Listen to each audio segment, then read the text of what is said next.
My name is Amy Teague. I'm 39 years old. I'm a wife. I'm a mother to two beautiful daughters, and I was diagnosed with stage 4 ovarian cancer on December 12th, 2014. She was struggling with unknown ailments. At that point, her pain was so severe that she knew that something was wrong inside of her body. She insisted on going to the hospital, going to the ER. They found a general surgeon to consult with me about getting my gallbladder out. He said he wanted to do a CAT scan with full abdomen this time. He came in to my room and he said, well, I got the results of your CAT scan. He said, I'm very sorry, but it's metastatic ovarian cancer. And then I looked at him and I said, no, I have two small children.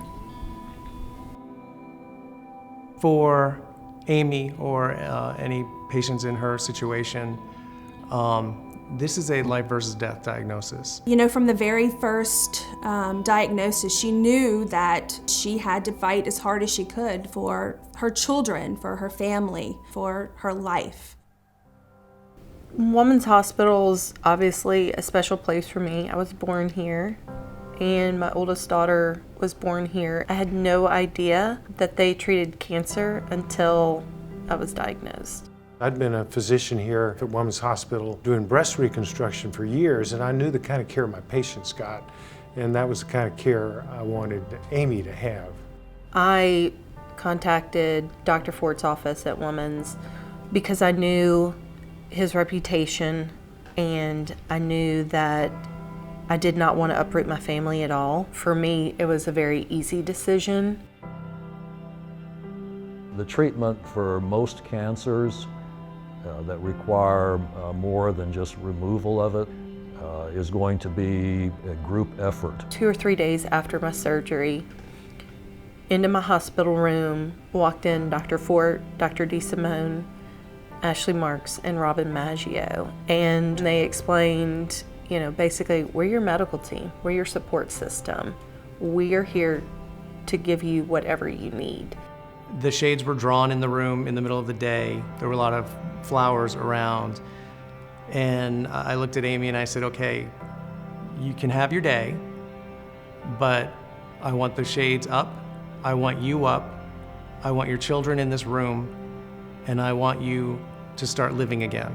Ashley Marks is by title a patient navigator, but I call her my nurse friend. If you were in a foreign country and you didn't know the language, that's how cancer navigation is. Every time she was in for chemotherapy, I was pretty much at her side, just talking to her about what I could do to help improve her symptoms, what I could do to make the transition from everyday normal life to cancer patient to survivor, just to make that easier for her. I didn't plan much more than 1 to 2 months out on anything because I knew there was a chance that I may not be there. I had no one that I knew that had gone through this to talk to. I had Ashley and I had Robin. Initially, I'm helping her and her family understand exactly what has happened and what her world is going to look like physically, emotionally, mentally, and spiritually. It's not just recovery and dealing with this on a physical basis. She had a cancer diagnosed, and now we need to treat it so she can continue living her life and get back to that life. I could not imagine having to go through cancer without an Ashley or a Robin. The will to fight is important because the side effects of chemo are such that if one is not really willing to fight, then many times the treatments just don't work anymore. I think for most parents, the goal is when there's some type of life crisis going on, the first thing you want to do is protect your kids. You kind of switch from, okay, mommy's not feeling good, to what do I have to do to make sure that I'm here? I knew if they gave me the roadmap, I would follow it, and I would do anything and everything that I could to experience as much life as I can with my kids. Her 2 daughters are everything to her. Every step of the way, she made sure that they were aware of the situation, what was going on. It was all for them. I mean, how cool is this? Y'all get to cut mommy's hair, give mommy a haircut. Is this fun? Whoa, that's a big chunk, sissy. I think because they stayed in this community, that made it an easier adjustment for the kids. If I walked around the block, I would be in bed for a long time, hours. If I tried to lift weights at home, I would be in bed for 2 days. Once my cancer treatment was over, I was ready to get back to my active lifestyle. My doctors referred me for cancer rehabilitation at Woman's. I was impressed at the knowledge that the therapist had.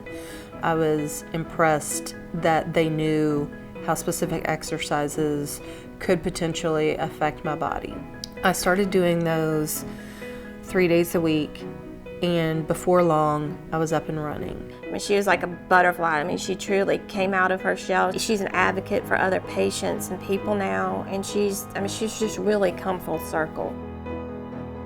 You know, you could definitely expect her to have some anger, some bitterness, and she really has managed to not have that be a part of her. She still has her sense of humor, she still has her perspective, even with everything that she's been through. I want to give back to this hospital as much as I can. It's truly a place of compassion and new life. It's a family. She's gained lifelong people that she's always going to want to be in touch with, that really care about her. And I think that it's just a wonderful hospital.